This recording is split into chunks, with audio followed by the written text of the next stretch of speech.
Welcome back to the channel, family. It's your host, Realtalk Shouted. You're now tuned into another video. Thank you for coming back and joining the channel. In today's video, we're going to speak about karma. That's right. Karma. Now, you may be asking yourself, well, what is karma? Let's get a definition. So, let's go to Google and type in karma. Okay.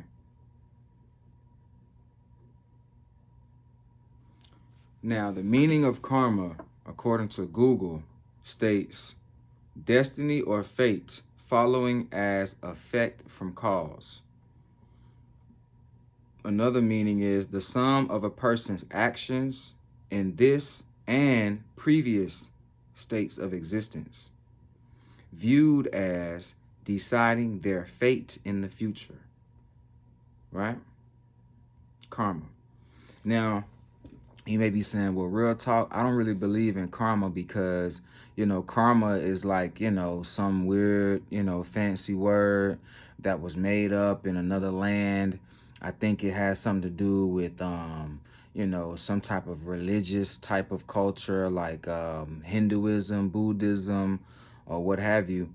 But karma basically is a term that basically summarizes one of the laws of the universe, a universal law, which is for every cause, there is an effect. And for those of you who are holier than thou, I can pull a reference from the Bible to basically mirror what the term karma means as well. And we can go to our Bibles and turn to Matthew 7, verse 12. And in the King James Version, it speaks about doing unto others as if you would like them to do unto you. Well, that is what karma is. And it actually is referenced as a golden rule. Now, the golden rule, what is the golden rule? The golden rule, family, is my dad always taught me, do unto others as if you would like them to do unto you. And in the Bible, it speaks about that. The golden rule, it's in Matthew chapter 7, verse 12. In everything, do unto others what you would have them do to you. Now, a lot of us have a hard time with believing in things that we can't see. But you have to also understand and understand that there are so many things that make up this universe that we dwell in that are unseen. And the things that we are experiencing on our day-to-day lives is a result of karma. It's a result of what we have done, and the energy that we put out, we're just receiving that back in return. Now, for Testimony Tuesday, I'm going to give you a story where I was in high school, and this is a story about how karma paid me a visit. Back when I was in high school, I cheated on my high school girlfriend, right? I think like maybe 11th grade, 12th grade. We dated for about 2 or 3 years, probably about 3 years, 4 years. And this girl, she did everything right. She never cheated on me, not to my knowledge. And this particular story is based on karma. So, as a teenager in high school, 11th grade, 12th grade, I was like 17, 18, 19. You really don't value relationships as much as you should. You don't know the value of relationships at that particular time and that age in your life. So, I had, multiple girls, and ultimately I agreed to be monogamous. I agreed to be in a monogamous relationship with her while I was in high school. And make a long story short, I ended up cheating on her. Now, how did she find out? Well, she found out through one of the individuals who, pardon me, what the fuck? So I cheated on my high school girlfriend. And when she found out about it, she was told that I was seen with another girl, with another woman. And she asked me about it, and I told her the truth because I was caught, you know what I'm saying, in my wickedness. And she started crying. And she actually confronted me over the phone, and she said, "Hey, I heard you was with such and such, such and such. Is it true?" And I said, "Yeah, it's true." And then she's like, "Well, how long have y'all been talking?" And I told her, and she just started crying, right? Broke her heart. And, you know, I had to ask the Lord to forgive me, right? But back then, I wasn't focused on how that made her feel. I was only focused on myself. I was being selfish. And I only cared about how I felt in regards to the situation at hand. So I was like, "Oh, I get another girl. Don't worry about it." So about 2 years later, I find myself still single. I'm talking about going through it. Like, this girl, I just knew for a fact she was going to take me back. I knew she was going to answer the phone eventually one day.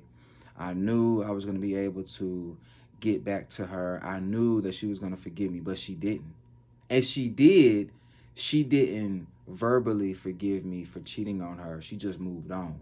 And when she moved on, that hurt me because I was like, dang, I've never had somebody just, not answer my phone call, curve me, and basically just forget about me like I don't even, matter to them anymore. And that hurt me, right? So I prayed and I said, well, God, if you just give me another chance, I won't cheat on anybody else. I won't cheat anymore. I'm done with it, right?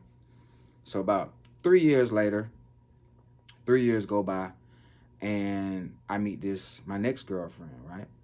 So we're dating, and we date for about a few months, and then we get into another monogamous relationship. And this time, I vowed to the Most High.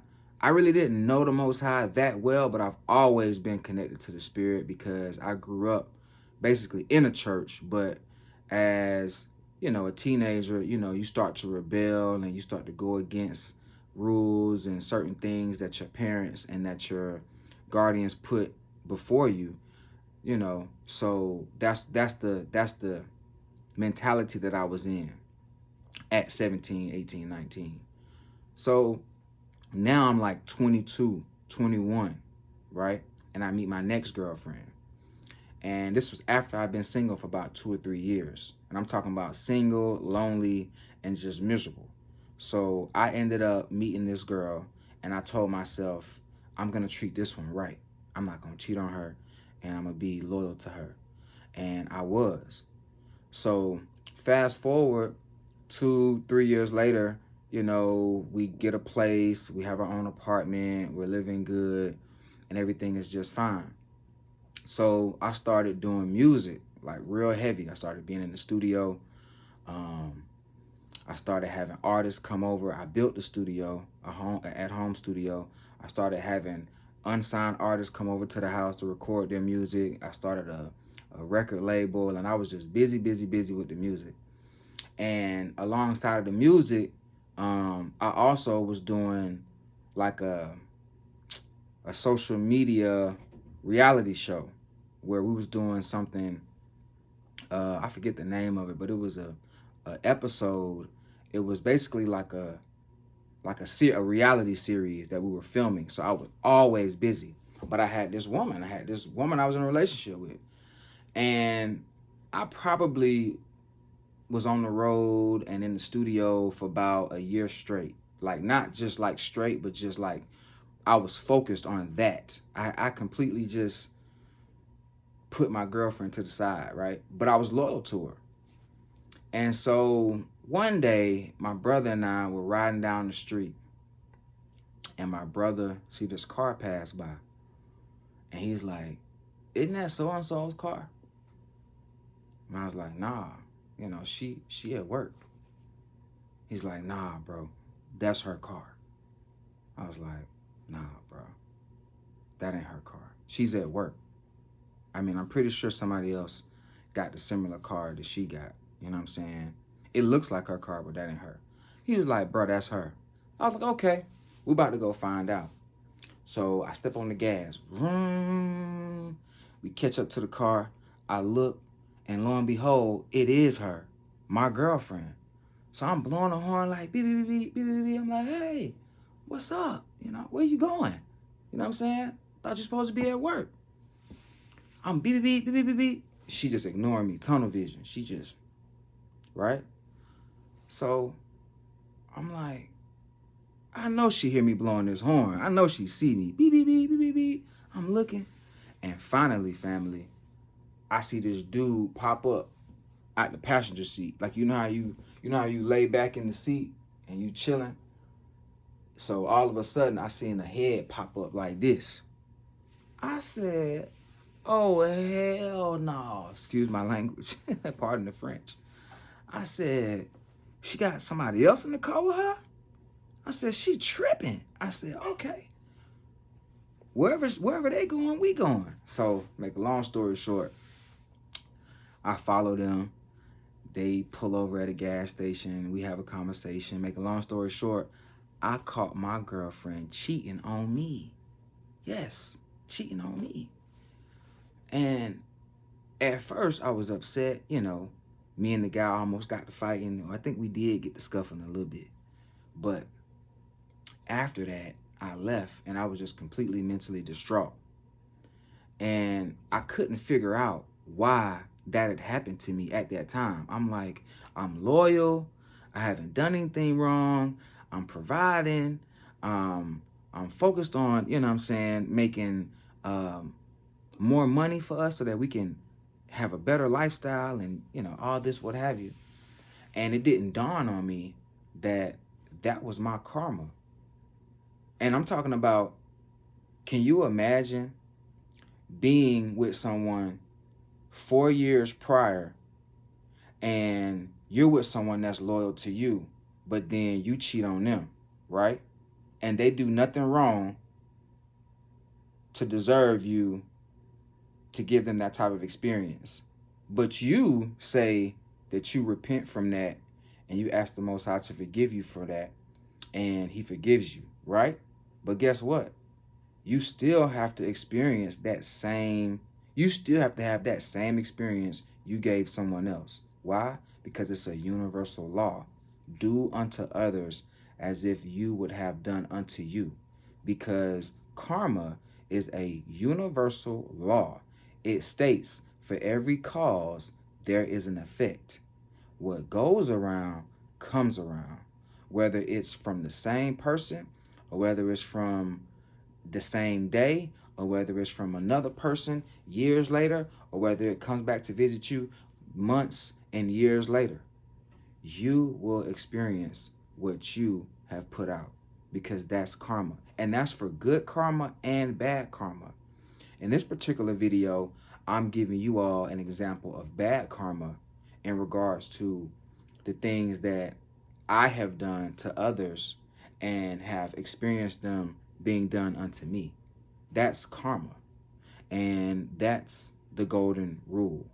Do unto others as if you would have done to you. So what inspired this video, family, and this is going to be a funny video, a funny story for the end of this video. And if you've watched this video to the end, congratulations, family.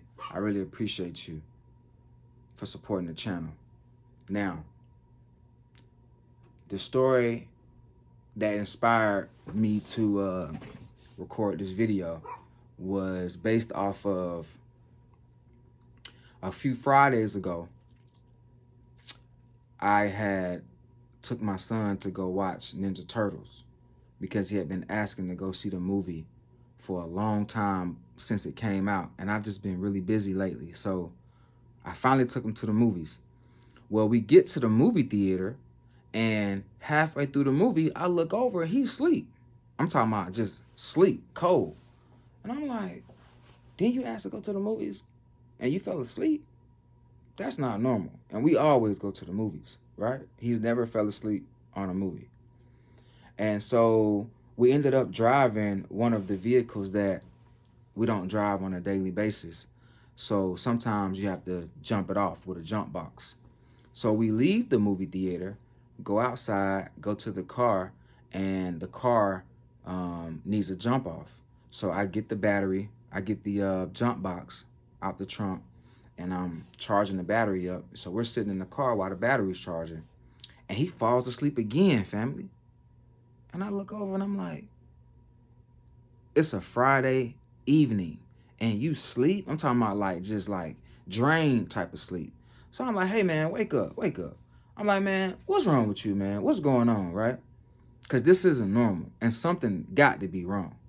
So he's like, nothing, nothing. I said, man, something got to be wrong, man. What's up? Spill the beans. So he's like, well, there is something. I said, what? What is it? He's like, well, it's this girl. And I said, this girl? I said, well, what about it? What about her? So he's like, yeah, well, she told me that she liked me. And, you know, when we were out playing at recess, I seen her talking to someone else. And I just had to laugh, family, because it was so funny and cute at the time.